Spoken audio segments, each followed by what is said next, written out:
चलिए हेडिंग दीजिए नागरी लिपि। ये क्या है आपका? तो निबंध है, इसको ख्याल रखिएगा। देखिए लेखक कौन है नागरी लिपि के? तो गुणाकर मूले जी हैं। जन्म कब हुआ था? 1935 में अमरावती महाराष्ट्र में हुआ था। महाराष्ट्र में एक जिला पड़ता है अमरावती, वहीं पे उनका जन्म हुआ था। मृत्यु कब हुआ था? तो 2009 में हुआ था, 2009 में। प्रारंभिक शिक्षा इनका जो माध्यमिक शिक्षा तक हुआ था वो आपका मराठी भाषा में ही हुआ था। कृतियाँ इनका क्या क्या है? तो यहाँ पे नाम लिखा हुआ है इनका रचना का, और लगभग इन्होंने 2500 से ज़्यादा लेख लिखा है, लेख आर्टिकल, और 30 पुस्तकों का इनका प्रकाशन हो चुका है, 30 पुस्तकों का। और ये जो निबंध आप देख रहे हैं नागरी लिपि, ये आपका भारतीय लिपियों की कहानी से लिया गया है। ठीक है यहाँ तक में? तो इधर आपका राइटर परिचय में किसी को कोई दिक्कत है? पूछेगा नागरी लिपि क्या है? तो निबंध है। पूछेगा नागरी लिपि कहाँ से लिया गया है? तो भारतीय लिपि का कहानी से लिया गया है। लेखक कौन है? तो गुणाकर मूले हैं। ठीक है यहाँ तक में?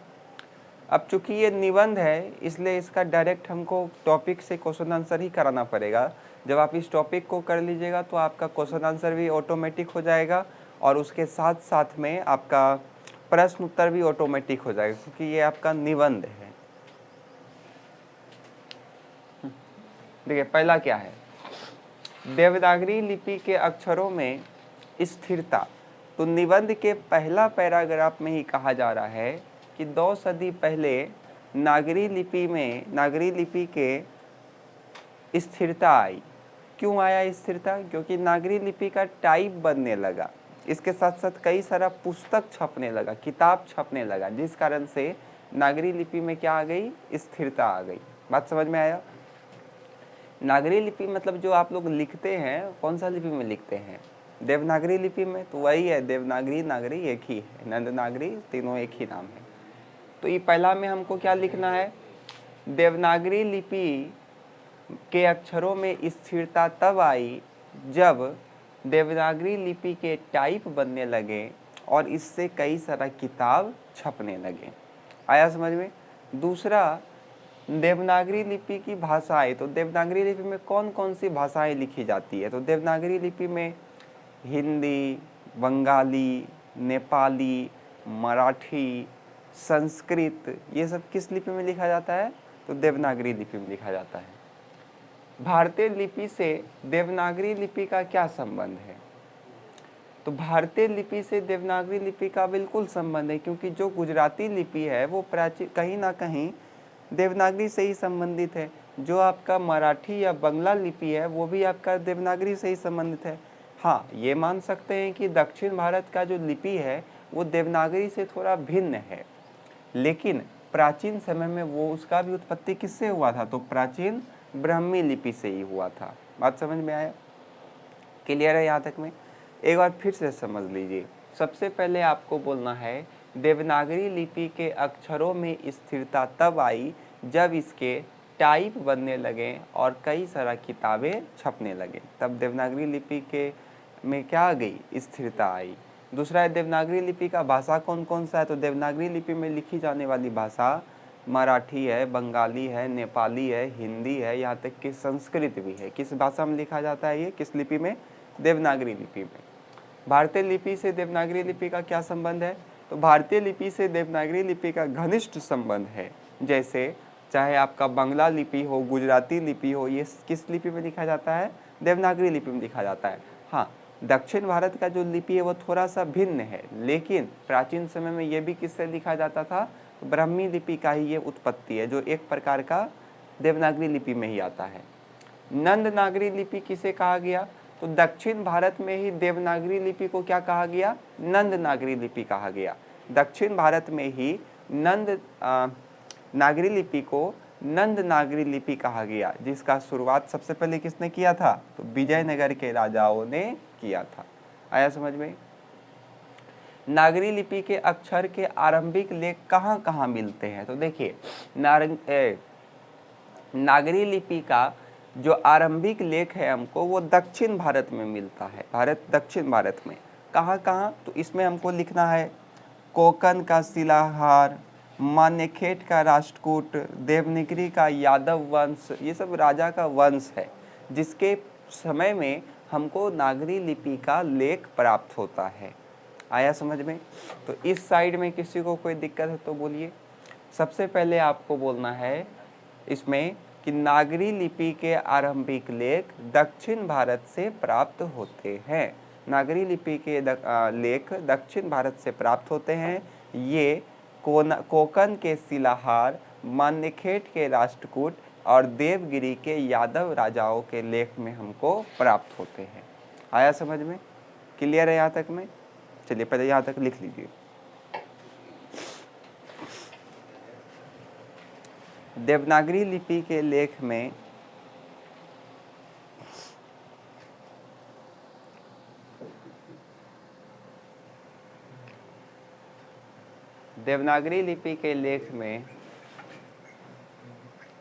देवनागरी लिपि के लेख में चेक करिए उसको।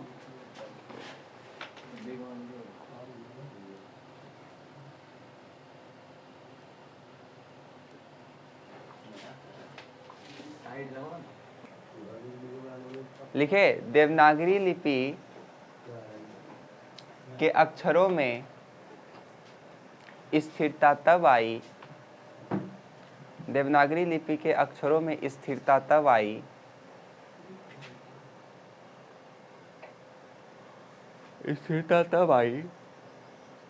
जब इस लिपि के टाइप बनने लगे, जब इस लिपि के टाइप बनने लगे एवं किताबें छपने लगे।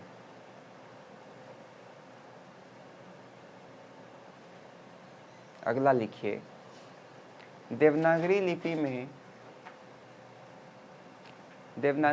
में हिंदी, दूसरा टॉपिक में देवनागरी लिपि में हिंदी, संस्कृत, बंगाली, नेपाली, मराठी,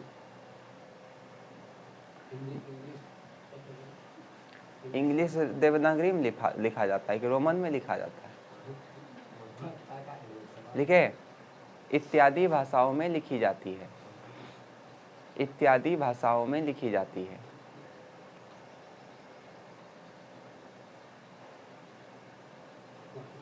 चलिए अगला लिखिए, भारतीय लिपियों से देवनागरी लिपि का संबंध घनिष्ठ है। भारतीय लिपियों से देवनागरी लिपि का संबंध घनिष्ठ है। देवनागरी लिपि का संबंध घनिष्ठ है, का संबंध घनिष्ठ है।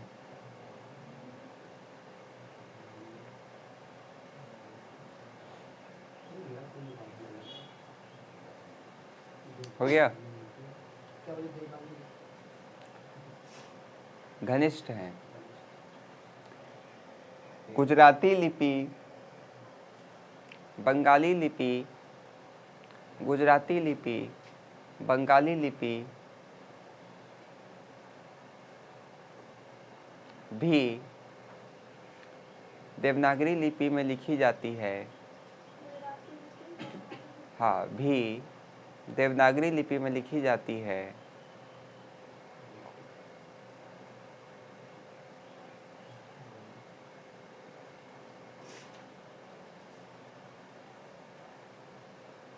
दक्षिण भारत की लिपियां इससे थोड़ी भिन्न हैं। दक्षिण भारत की लिपियां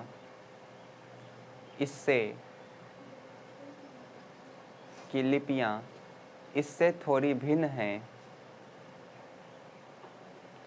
दक्षिण भारत की लिपियां इससे थोड़ी भिन्न हैं, किंतु उसका आरंभिक लिपि भी ब्राह्मी ही था। किंतु उसका आरंभिक लिपि भी ब्राह्मी ही था, किंतु उसका आरंभिक लिपि भी ब्राह्मी ही था। हो गया, ब्राह्मी ही था। अगला लिखिए, देवनागरी लिपि किसे कहा जाता है, या देवनागरी, इसमें डैश दे करके लिखिए।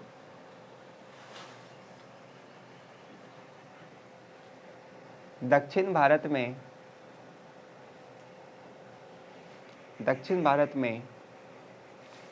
देवनागरी लिपि को नंद नागरी लिपि कहा जाता है। दक्षिण भारत में देवनागरी लिपि को नंद नागरी लिपि कहा जाता था।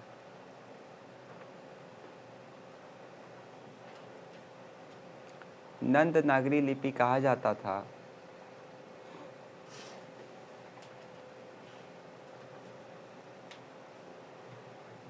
हुआ। सर्वप्रथम विजयनगर के राजाओं ने इसका उपयोग किया था।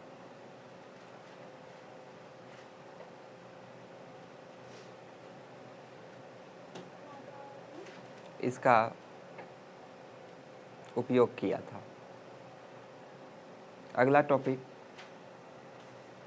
नागरी लिपि के आरंभिक लेख दक्षिण भारत में प्राप्त होते हैं। नागरी लिपि के आरंभिक लेख दक्षिण भारत में प्राप्त होते हैं।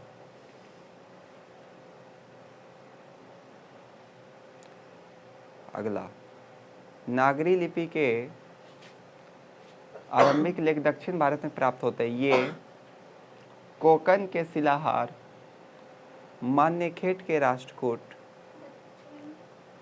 ये कोकन के शिलाहार, मान्यखेट के राष्ट्रकूट दक्षिण भारत में प्राप्त होते हैं। उसका लिखिए, ये कोकन के शिलाहार, मान्यखेट के राष्ट्रकूट एवं दीवगिरी के यादव राजाओं के लेखों से प्राप्त होते हैं। एवं देवगिरी के यादव राजाओं के लेखों से प्राप्त होते हैं।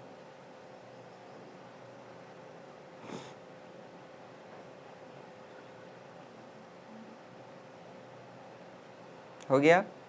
चलिए आगे समझिएगा सब। देखिए, कहा जा रहा है आगे कि ब्राह्मी और सिद्धम लिपि की तुलना में जो आपका देवनागरी लिपि का पहचान किस प्रकार से किया जाता था, तो इसमें सिंपल है। जो ब्राह्मी और जो सिद्धम लिपि था उसको लिखने के लिए हम लोग छोटी आरी लकीर खींचते थे उसके माथा पे, और छोटे ठोस त्रिकोण भी कहीं कहीं पे बना देते थे इस प्रकार से। लेकिन जो नागरी लिपि है, देवनागरी लिपि है, उसके सिर पर हम लोग पूरी रेखा खींचते हैं। जैसे ये पूरा रेखा खींचते हैं, और जहाँ तक शब्द होता है, जहाँ तक लिखा रहता है, वहाँ तक हम सिरों रेखा खींचते हैं। यही है आपका पहचान ब्राह्मी सिद्धम के तुलना में देवनागरी लिपि का। बात समझ में आया। देवनागरी लिपि जब हम लिखेंगे, जैसे हमने यहाँ पे देखिए ऊपर सिरों रेखा नहीं दिया, लेकिन हमको देना चाहिए सिरों रेखा, तब ये मेरा कौन सा लिपि कहलाएगा, देवनागरी लिपि कहलाएगा। जैसे ब्राह्मणों है तो यहाँ इस पे हमने सिरों रेखा देना है। तो जहाँ तक शब्द है वहाँ तक देखिए सिरों रेखा गया है कि नहीं, कि आगे बढ़ा दिए हम, नहीं। तो जहाँ तक शब्द है वहाँ तक तो रहेगा ही सिरों रेखा। तो यही पहचान है। जो सिद्धम और ब्राह्मी लिपि था उसमें छोटा छोटा लकीर खींचता था उसके माथा के ऊपर में, सिर के ऊपर में, और ठोस त्रिकोण आकार का बनाया जाता था। लेकिन जो आपका देवनागरी लिपि था वहाँ पे उसके सिर पे पूरा लकीर खींचा जाता था, और सिरों रेखा वहाँ तक खींचा जाता था जहाँ तक शब्द है। आया समझ में। तो क्या लिखेंगे इसमें हम लोग, ब्राह्मी और सिद्धम लिपि के सिरों पर छोटी आरी लकीरें खींची जाती थी, और इसके साथ में छोटे ठोस त्रिकोण बनाए जाते थे। जबकि जो देवनागरी लिपि रहता था उसके सिर पे पूरा लकीर खींचा जाता था, और सिरों रेखा को वहाँ तक खींचा जाता था जहाँ तक शब्द है। हो जाएगा।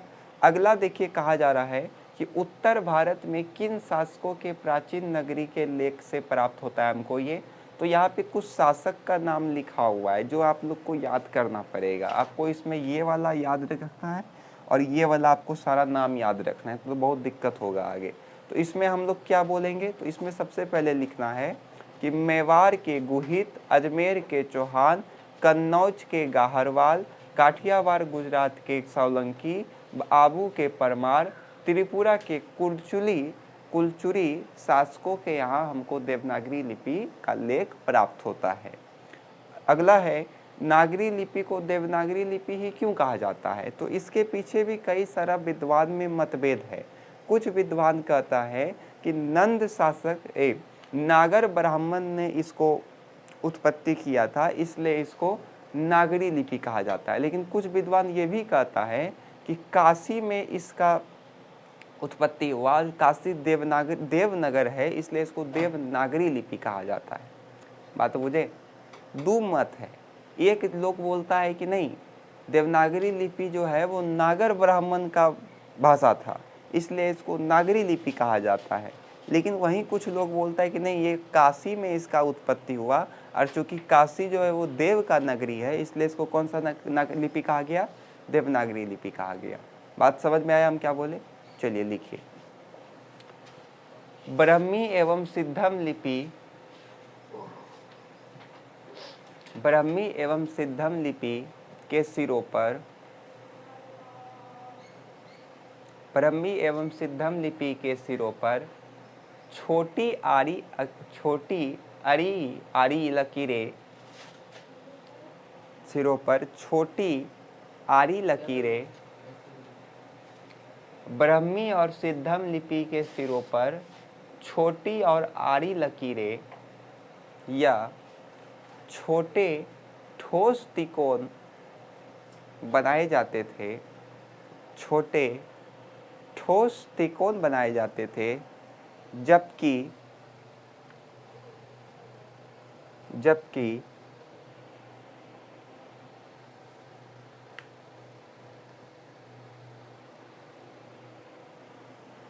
देवनागरी लिपि का पहचान यह था कि, जबकि देवनागरी लिपि का पहचान यह था कि इसके सिरों पर पूरी लकीर खींचा जाता था, इसके सिरों पर, हाँ यह था कि इसके सिरों पर पूरी लकीर खींचा जाता था,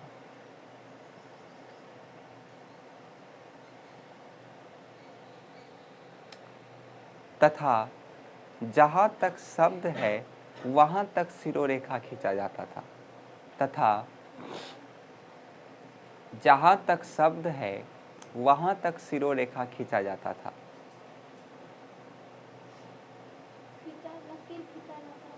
तथा जहाँ तक शब्द है वहाँ तक सिरोरेखा खींचा जाता था। अगला लिखिए हेडिंग, मेवाड़ के गुहित, अगला हेडिंग का लिखिए, मेवाड़ के गुहित, अजमेर के चौहान, अजमेर के चौहान, कन्नौज के गाहरवाल, कन्नौज के गाहरवाल, काठियावाड़ गुजरात के सोलंकी,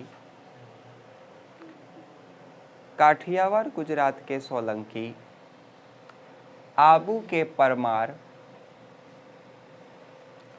त्रिपुरा के कुलचुरी, त्रिपुरा के कुलचुरी इत्यादि शासकों के, इत्यादि शासकों के, इत्यादि शासकों के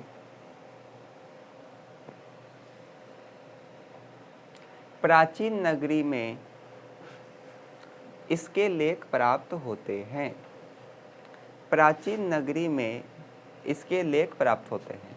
अगला लिखिए, नागरी को देवनागरी, नागरी को देवनागरी कहने में, नागरी को देवनागरी कहने में विभिन्न विद्वानों में मतभेद हैं। नागरी को देवनागरी कहने में विभिन्न विद्वानों में मतभेद है। कुछ का मानना है कि मतभेद है, कुछ का मानना है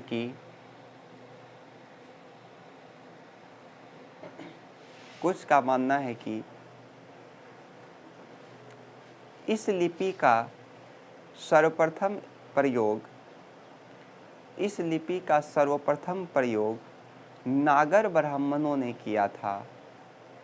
इस लिपि का सर्वप्रथम प्रयोग नागर ब्राह्मणों ने किया था। नागर ब्राह्मणों ने किया था, इसलिए नागर ब्राह्मणों ने किया था, इसलिए इसे नागरी लिपि कहा जाने लगा। नागर ब्राह्मणों ने किया था, गुजरात के नागर ब्राह्मणों ने किया था, इसलिए इसे नागरी लिपि कहा जाने लगा। तो कुछ विद्वानों का मानना है कि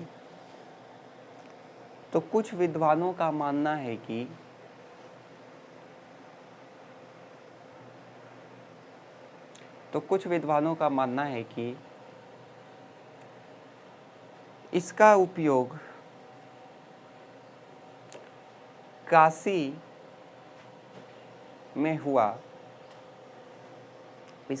काशी में हुआ, जो कि देवनागरी है,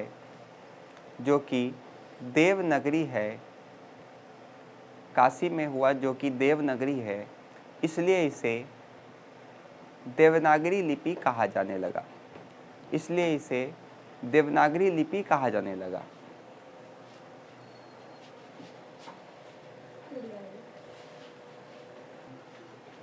चलिए आगे समझा जाए।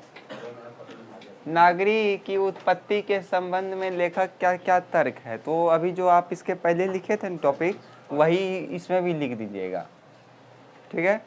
फिर अभी जस्ट एक लास्ट में दिखाए थे। नागरी भाषा के हिसाब से आगे पटना से नागरी का क्या संबंध है, तो देखिए पटना में एक गुप्त वंश का राजा हुआ था, चंद्रगुप्त द्वितीय। इन्होंने उपाधि धारण किया था विक्रमादित्य। इसका व्यक्तिगत नाम मतलब निकनेम समझ सकते हैं आप, क्या था, देव। क्या नाम था, देव। इसका जो राजधानी था वो था आपका पटना, और पटना को कहा गया फिर देवनगर, और वहाँ का जो भाषा लिपि था उसको कहा गया देवनागरी। तो यही संबंध है पटना का देवनागरी लिपि से। बात समझ में आया, क्या बोलिएगा। तो चंद्रगुप्त द्वितीय विक्रमादित्य का व्यक्तिगत नाम क्या था, देव था, और इनका जो राजधानी था वो पटना था, और पटना को देवनगर कहा जाता था, और वहाँ का जो लिपि था उसको क्या कहा जाता था, देवनागरी लिपि कहा जाता था। तो यही संबंध है पटना का और नागरी का। नागरी लिपि कब एक सार्वदेशिक लिपि बना, सार्वदेशिक मतलब होता है कब पूरा देश में ये बोला जाने लगा, तो कब बोला जाने लगा, ईसा के 8वीं से 11वीं सदी के आसपास पूरा देश में नागरी लिपि का बोलने का प्रचलन हो गया था। आया समझ में। नागरी लिपि के साथ साथ किसका विकास हुआ, तो तिब्बत का दाहोकोस लिपि, मराठी, बंगला, तमिल भाषा, ये सब का विकास जो है वो नागरी के साथ साथ हुआ। अब अंतिम है कि गुर्जर प्रतिहार कौन थे, तो देखिए गुर्जर प्रतिहार शासकों के लेखों में नागरी लिपि देखने को मिलता है, और ये भारत के बाहर से आए थे, और इनका जो क्षेत्र था वह कौन था, अवंती प्रदेश था। बाद में इसने कन्नौज पे भी अधिकार प्राप्त कर लिया। इसके जो प्रमुख राजा कौन कौन थे, तो मिहिर, भोज, महेंद्रपाल, ये सब इस वंश का क्या था, प्रमुख राजा था। आया समझ में। इसका प्रश्न उत्तर आप लोग खुद से कर दीजिएगा, क्वेश्चन देखिएगा, टॉपिक देखिएगा, आपको आंसर मिल जाएगा। और एक बार कोशिश करिएगा कि इस निबंध को आप लोग शुरू से पढ़ लीजिए, ठीक है, तो और अच्छा से आप लोग को समझ में आ जाएगा। इसको लिख लीजिए, ये आपका खत्म हो गया। ये वाला पटना से नागरी का संबंध, इसमें तो वही लिखना है। चंद्रगुप्त द्वितीय विक्रमादित्य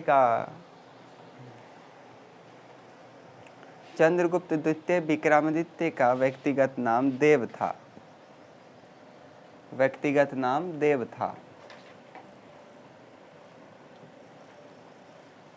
इनका राजधानी पटना था। हाँ, विक्रमादित्य का व्यक्तिगत नाम व्यक्तिगत नाम देव था। इनका राजधानी पटना था, जिसे देवनगर कहा जाता था। इनका राजधानी पटना था, जिसे देवनगर कहा जाता था, और यहाँ के लिपि को देवनागरी लिपि कहा जाता था। और यहाँ के लिपि को देवनागरी लिपि कहा जाता था। और पटना था, लिखे, जिसे देवनगर कहा जाता था, जिसे देवनगर कहा जाता था। और यहाँ के लिपि को देवनागरी लिपि कहा जाता था। और यहाँ के लिपि को देवनागरी लिपि कहा जाता था। अगला, नागरी लिपि ईसा 8वीं 11वीं शताब्दी में एक सर्वाधिक लिपि थी। नागरी लिपि ईसा 8वीं 11वीं शताब्दी में एक सार्वदेशिक लिपि थी।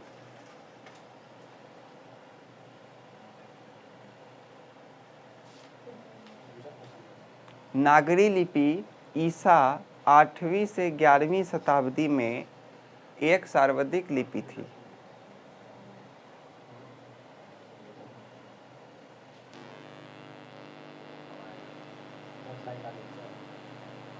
हो गया। अगला लिखिए, लाइट आया नहीं, लाइट गया। नागरी लिपि के साथ साथ, अगला लिखिए, नागरी लिपि के साथ साथ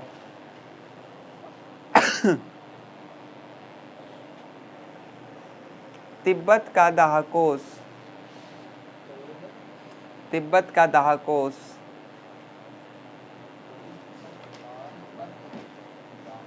तो मरसई का राधा बो तो मराठी, बंगला एवं तमिल इत्यादि भाषाओं का जन्म हुआ। मराठी, बंगला, तमिल इत्यादि भाषाओं का जन्म हुआ। हो गया। अगला लिखिए, गुर्जर प्रतिहार कौन थे? इसमें लिखिए डैश दे करके। गुर्जर प्रतिहार शासकों के लेख में नागरी लिपि प्राप्त होता है। गुर्जर प्रतिहार शासकों के लेख में नागरी लिपि प्राप्त होता है। ये भारत से बाहर आए, ये नागरी लिपि प्राप्त होता है, ये भारत के बाहर से आए थे, ये भारत के बाहर से आए थे।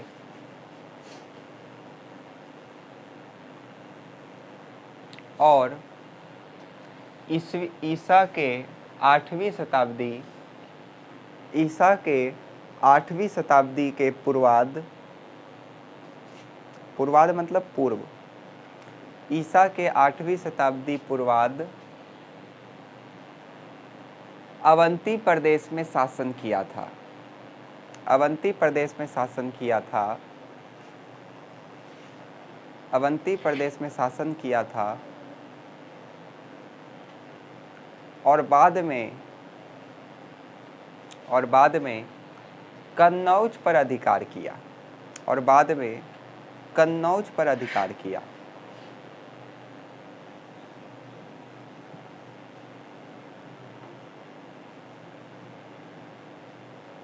हो गया।